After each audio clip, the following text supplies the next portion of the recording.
అభివృద్ధికి సంబంధించి ప్రజా ప్రయోజనాలకు సంబంధించి ఎలాంటి భేషజాలకు తావు లేకుండా కేంద్ర ప్రభుత్వం సహకారం తీసుకొని ఎవరు ప్రధానమంత్రిగా ఉన్నా, ఎవరు రక్షణ శాఖ మంత్రిగా ఉన్నా, ఎవరు ఆర్థిక శాఖ మంత్రిగా ఉన్నా రాష్ట్ర ప్రయోజనాల కోసం వాళ్ళని కలిసి సంప్రదించి మన విజ్ఞప్తులు వారికి చేరవేసి ప్రభుత్వ సహకారం తీసుకుంటాము.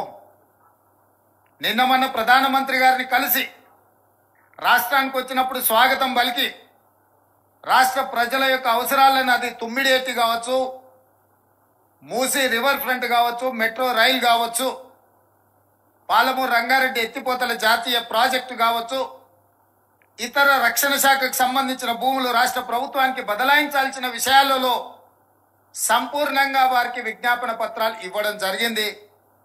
వారు సానుకూలంగా స్పందించినట్టే నాకు అనిపించింది. కానీ చాలామంది రాష్ట్ర ముఖ్యమంత్రి వెళ్ళి ఇట్లా ప్రధానమంత్రిని కలుస్తాడని అంటారు. 10 సంవత్సరాలు మీరు దిక్కుమాలిన విధానం అవలంబించడం వల్ల శిక్ష ప్రజలకు పడ్డది.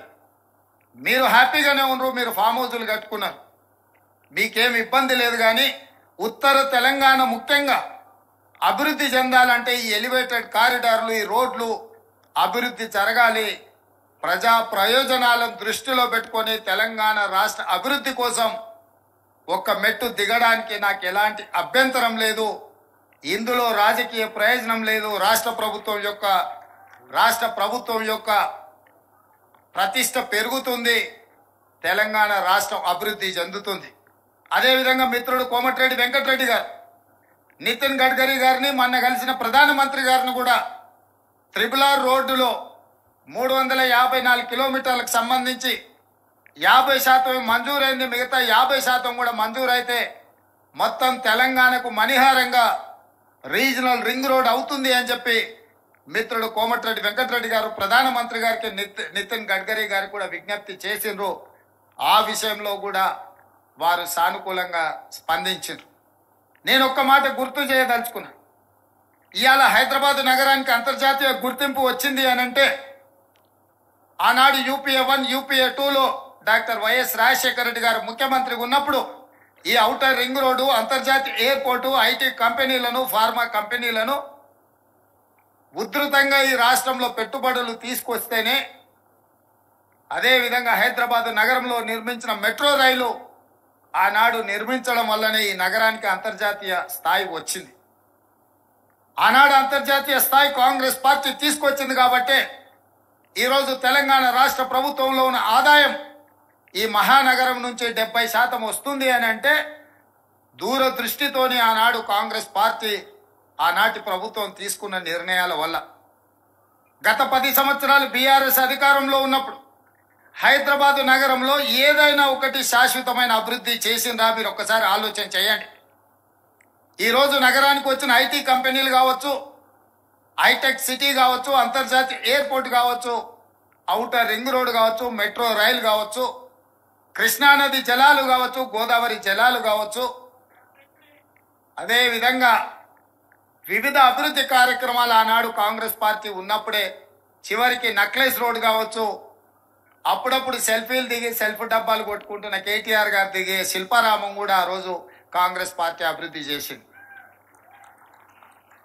ఈ నగరంలో ఏదైనా అభివృద్ధి జరిగింది అని అంటే కాంగ్రెస్ అధికారంలో ఉన్నప్పుడే జరిగింది. వారి 10 సంవత్సరాలలో ఏదైనా అభివృద్ధి జరిగిందా?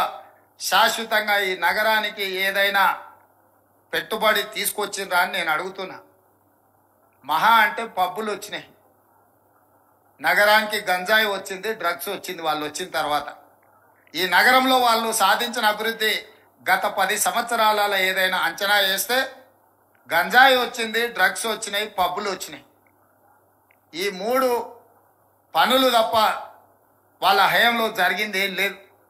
అందుకే మేము వచ్చిన ఎంబడే రాష్ట్ర అభివృద్ధి కోసం అవసరమైన ప్రణాళికలన్నిటిని సిద్ధం చేసుకొని కేంద్ర ప్రభుత్వాన్ని, కేంద్ర మంత్రులను, ప్రధానమంత్రిని కలిసి రాష్ట్ర అభివృద్ధి కోసం మేము కృషి చేస్తున్నాం. ఆ కృషిలో భాగంగానే ఇవాళ 40 సంవత్సరాల ఆకాంక్ష ఉత్తర తెలంగాణ అభివృద్ధికి ముఖద్వారమైన ఈ ఎలివేటెడ్ కారిడార్స్ దాదాపుగా 2500 కోట్ల రూపాయలతోని 18.5 కిలోమీటర్లు 6 లేన్ రోడ్డు ఈరోజు మనం ప్రారంభించుకున్నాము.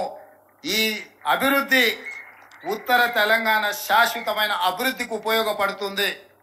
అందుకే మా ప్రభుత్వం భేషజాలు లేకుండా కేంద్ర ప్రభుత్వంతో సంప్రదింపులు జరిపి ఇతర కార్యక్రమాలను కూడా మనము తీసుకొస్తున్నాము. భవిష్యత్తులో కూడా అభివృద్ధి కార్యక్రమాల కోసము కేంద్ర ప్రభుత్వాన్ని మేము అడుగుతూనే ఉంటాం, రాబట్టుకునే ఉంటాం. ఒకవేళ ఇవ్వకపోతే ఖచ్చితంగా ప్రణాళికబద్ధంగా కేంద్ర ప్రభుత్వంతో కొట్లాడతాం.